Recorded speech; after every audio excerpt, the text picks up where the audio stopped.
I was always the forgotten middle child in my wealthy family.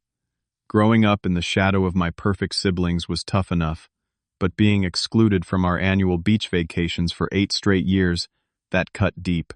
When my tech startup hit it big, everything changed financially. But my family still saw me as an afterthought. So I did something they never expected. I bought the beachfront resort they wanted to stay at. Before I share how I turned years of rejection into the sweetest revenge, let me know in the comments where you are watching from. Hit subscribe if you have ever wanted to give someone a taste of their own medicine.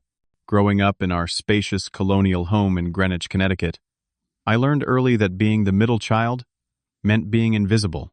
My older brother James was the golden child destined for greatness according to my parents Richard and Diana Wilson. My younger sister Melissa was the baby perpetually adorable and in need of protection. And me, I was Tom the kid who somehow never quite fit the family narrative. My parents were not cruel people.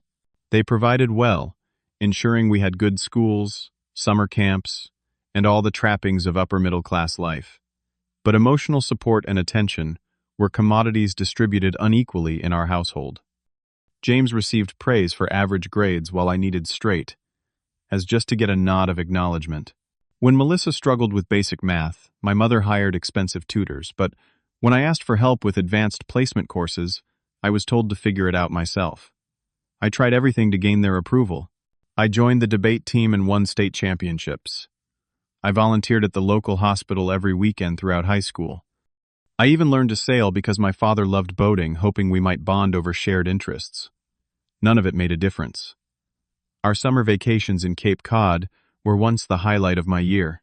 For 2 weeks each July, we would rent the same beach house in Chatham, grilling fresh seafood on the deck, playing volleyball on the sand, and watching sunsets as a family.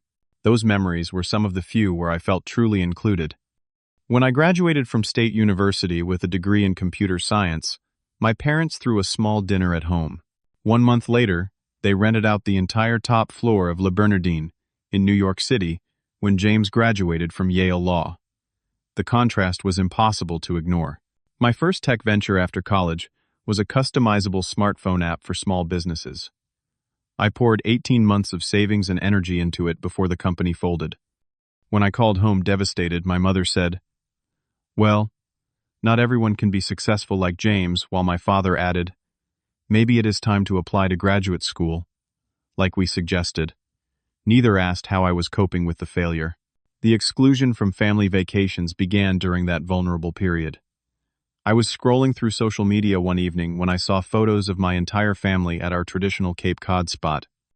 There they were smiling on the same deck, where we had shared so many memories, glasses raised in a toast. I had not received a single call or text about the trip. When I confronted my mother the following day, her excuse cut deeper than the exclusion itself. "There just was not enough room this year, Thomas," she said, with casual dismissal. James brought his new girlfriend from the firm, and we needed him to network with some of the senior partners who have summer homes nearby. And Melissa just got married, so of course Bradley needed to come.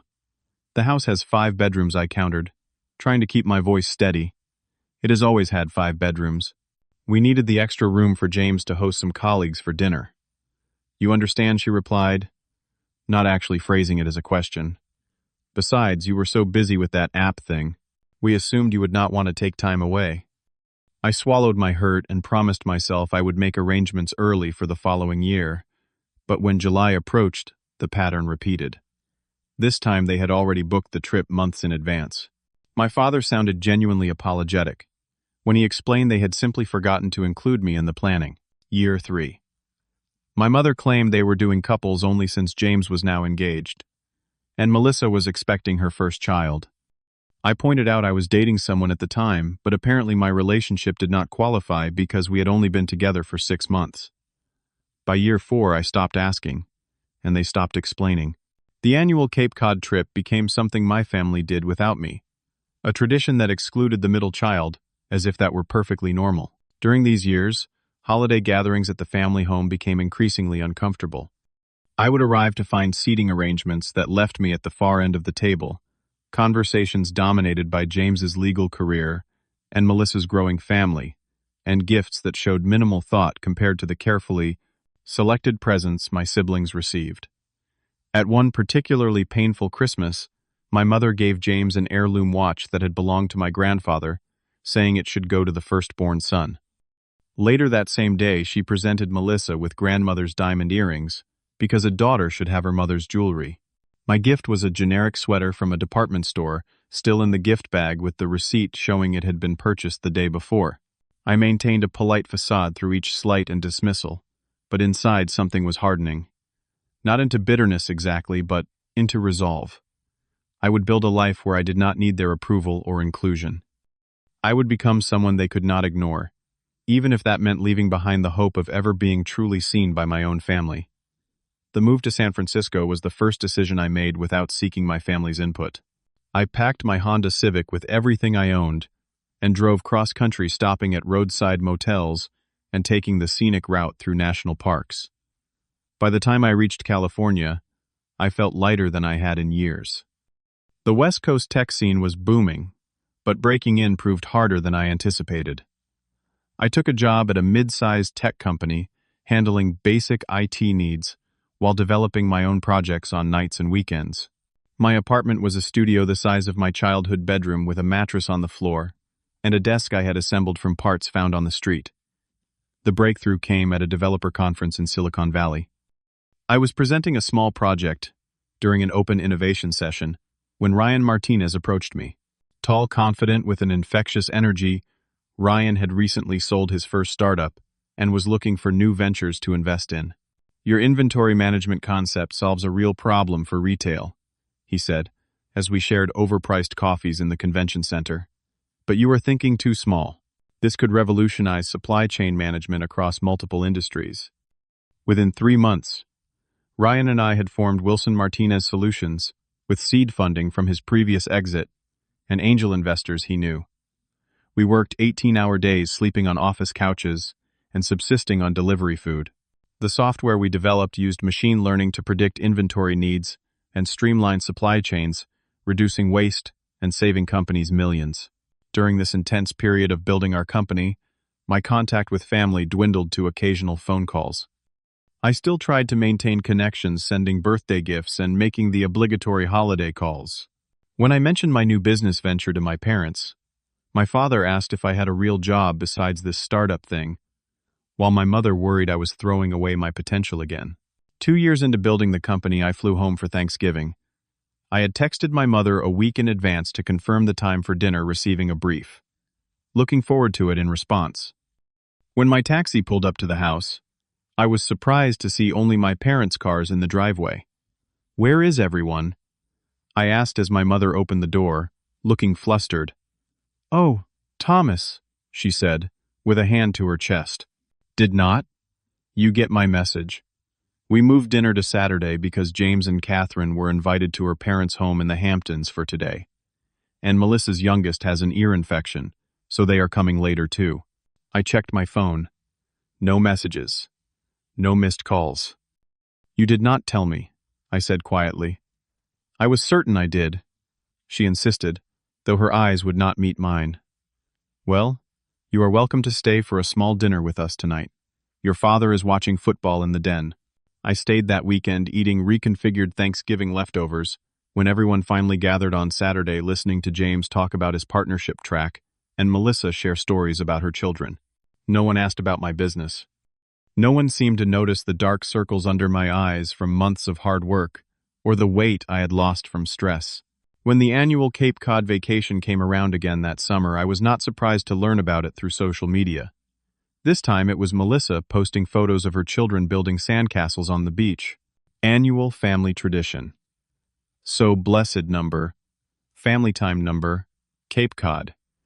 Read the caption beneath a photo that included everyone but me. The real turning point in my life and in my family dynamics came 3 years into our startup journey. A major multinational corporation approached us about acquiring our software. The negotiations were intense, stretching over months, and requiring absolute confidentiality. When the deal finally closed, Ryan and I found ourselves with an 8-figure acquisition that made headlines in the tech world. Suddenly, my phone was buzzing with notifications.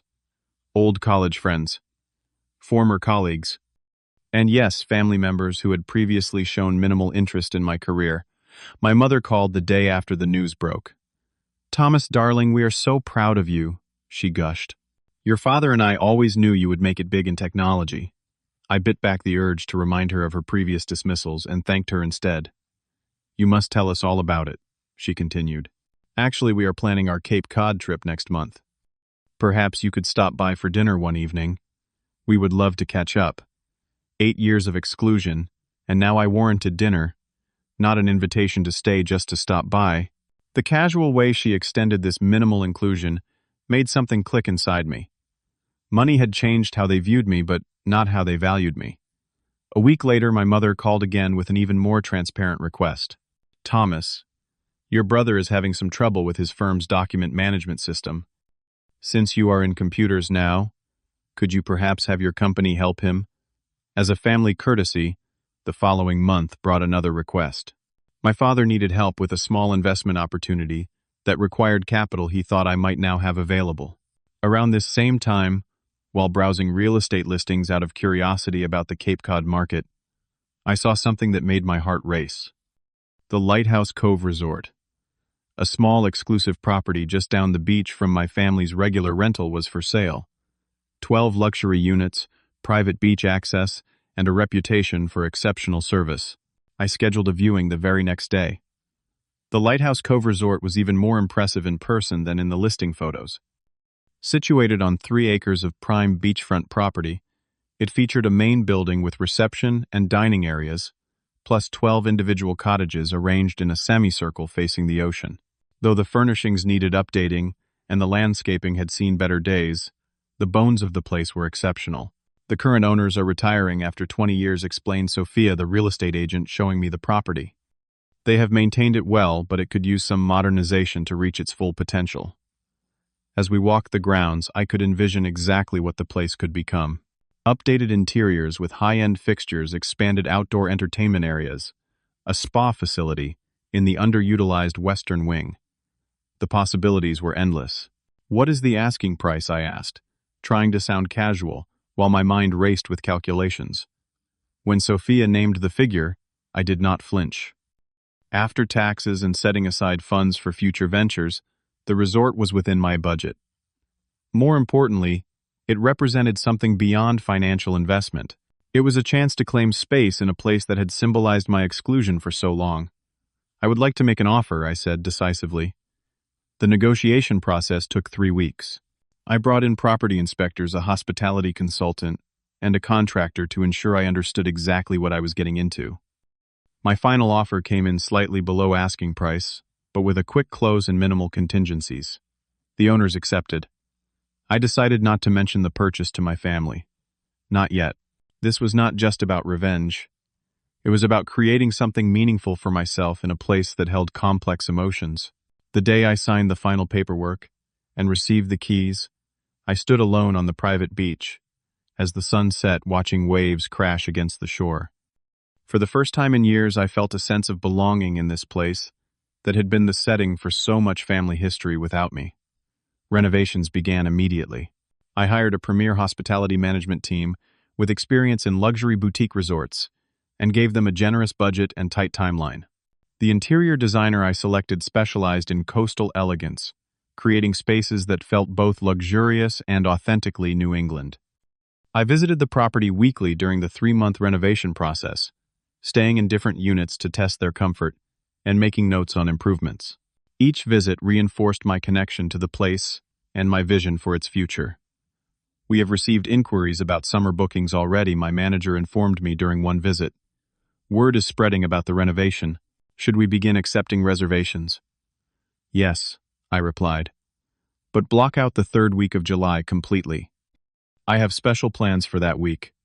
As predicted, my mother called in early spring about their annual Cape Cod plans. "We are looking at our usual week in July," she said. "Your father and I were thinking, now that you have had this business success, perhaps you would like to join us this year, even for a couple of days." The casual way she framed it, as if my inclusion were a reward for financial success rather Then a basic family right strengthened my resolve. That sounds nice, I replied noncommittally. Let me check my schedule and get back to you. 2 weeks later, she called again with a note of concern in her voice. Thomas, the strangest thing has happened. Our usual rental is undergoing major construction and will not be available. We have been looking at alternatives, but everything seems to be booked. I made appropriate sympathetic noises while suppressing a smile. Actually, she continued, we found this lovely place called Lighthouse Cove Resort. It looks recently renovated and perfect for our needs, but it is quite expensive. She paused meaningfully. I know this is presumptuous, but given your recent good fortune, perhaps you might consider helping with the cost. As a family vacation we could all enjoy together. There it was. 8 years of exclusion, and now I was good enough to foot the bill. That is an interesting coincidence, I said casually. I have heard good things about Lighthouse Cove. Let me see what I can do. Over the next month, I carefully orchestrated every detail. I personally reviewed applications for the other 11 units during my family's preferred week, selecting guests who had booked well in advance. I briefed the staff about the situation without revealing too much, simply indicating that some special guests would be arriving and needed to be handled with particular care. I arrived at the resort 3 days before my family was scheduled to check in. I wanted everything to be perfect. The staff had been trained to my exacting standards. The grounds were immaculate, and each cottage gleamed with new furnishings and amenities. On the morning my family was due to arrive, I positioned myself casually in the reception area, reviewing paperwork with the manager as if it were any other day. Through the large windows I could see my father's Mercedes pull into the parking area, followed by James's Range Rover and Melissa's luxury SUV. They entered the reception area as a group, eyes widening as they took in the elegant space with its panoramic ocean views. My mother approached the front desk first, clearly impressed by the surroundings. Reservation for Wilson, she said confidently. 3 cottages for 7 nights. Before the receptionist could respond, I stepped forward. Hello, Mom, I said calmly. Welcome to Lighthouse Cove Resort. The look on my family's faces was worth every penny I had invested in the resort. My mother's jaw literally dropped. My father froze mid-step.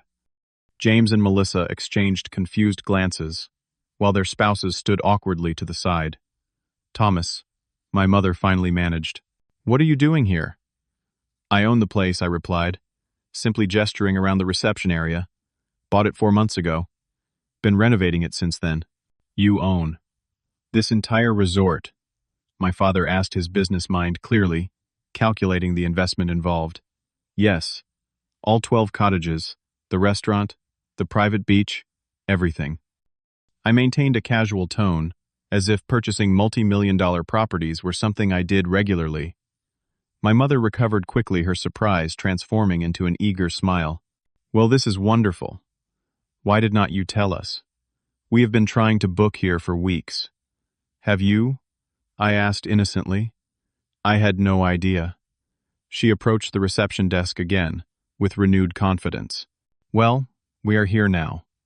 We would like the oceanfront cottages, please. 3 of them.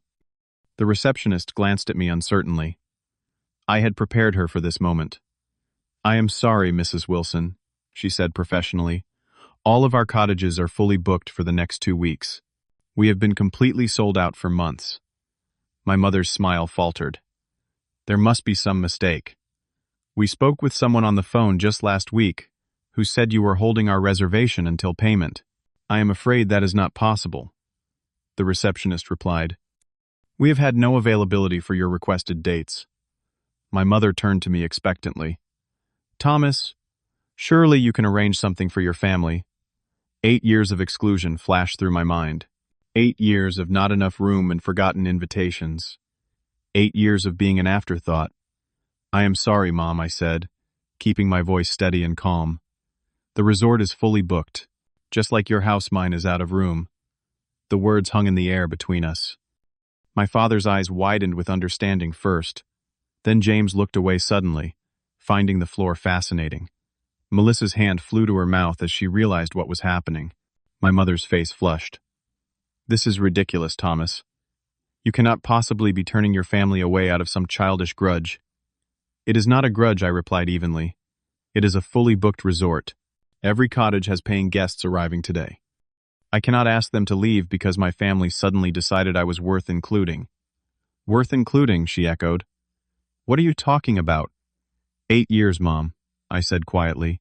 8 years of family beach vacations I was not invited to. 8 years of being told there was not enough room or it was couples only or whatever excuse worked that summer. Now suddenly when I have money there is space for me at the family vacation. Except now I own the space and I get to decide who stays here. The lobby fell silent. Even the staff had discreetly moved away to give us privacy. My mother's indignation crumbled first. We never meant to hurt you, she said, her voice smaller than I had ever heard it. It just became a pattern, and then it seemed too awkward to change it. It became a pattern because you allowed it to, I countered, because I was never a priority. To my surprise, my father stepped forward. Your mother is trying to soften this, but you deserve honesty, he said heavily. We did favor your siblings. It was wrong, and I have known it was wrong for years. I just never had the courage to correct it. This unexpected admission caught me off guard. I had prepared for denial, for accusations of overreaction, for anything but acknowledgement. James approached next, his usual confidence absent. I never said anything when you were excluded, he admitted. I should have, but I was selfish. I liked being the favorite. Melissa was openly crying now. I did not realize how bad it was, she said. I just enjoyed the vacations and never thought about why you were not there. That was wrong of me. My carefully planned revenge was not unfolding as expected. Instead of satisfaction at their discomfort, I felt a strange emptiness. What was the point of all this if it just created more hurt? I made a decision in that moment that surprised even me. The owner's cottage is not booked, I said after a long pause. It has 3 bedrooms and a pull-out couch. It is not 3 separate cottages, but it would fit everyone if you do not mind being a bit crowded. The relief on their faces was immediate, but I held up my hand before they could respond. But we need to talk. Really talk. About everything. No more pretending the past did not happen. That evening we sat on the private deck of the owner's cottage, as the sun set over the ocean. For the first time in my adult life, I spoke openly about how their treatment had affected me. There were tears, defensiveness at times, but also genuine listening. My mother cried when I described finding out about vacations through social media. I never thought about how that would feel, she admitted. We just fell into patterns of including the people who were always around. And I moved away because I never felt wanted, I replied. It became a cycle. We talked late into the night. Not everything was resolved, but for the first time the dynamics were acknowledged openly, instead of being buried under polite pretense. The week that followed was not perfect. Old habits emerged at times. My mother still sometimes deferred to James's preferences automatically. My father occasionally spoke over me. But there were also new moments, my father asking detailed questions about my business journey, my mother making space for me at family meals, my siblings including me in inside jokes, instead of continuing conversations I had not been part of. By the end of the week, something had shifted. Not dramatically, but noticeably. As they packed to leave, my mother hugged me tightly. Can we make this a real annual tradition? She asked. All of us together. I would like that, I answered honestly. In the years since that confrontation, our family has changed. We have monthly video calls that everyone attends. Holidays are planned with input from all family members. When my sister had a health scare, I was called immediately, instead of as an afterthought. The revenge I had so carefully orchestrated ended up being less satisfying than the honest conversation it forced. Buying the resort was never really about the property itself, but about finally being seen by the people who had looked past me for so long. This summer, my family will return to Lighthouse Cove Resort. This time, they are all officially invited with reservations made months in advance. The owner's cottage has been expanded to better accommodate everyone. Not because I need to prove anything anymore, but because I genuinely want to share this beautiful place with my family. Have you ever had to teach your family to value you? Share your stories in the comments below. Do not forget to like and subscribe for more tales of family dynamics and sweet, sweet justice. Remember, sometimes you have to book your own happiness before others can see your worth. Thank you for listening to my story, and I hope it gives courage to anyone feeling overlooked in their own family.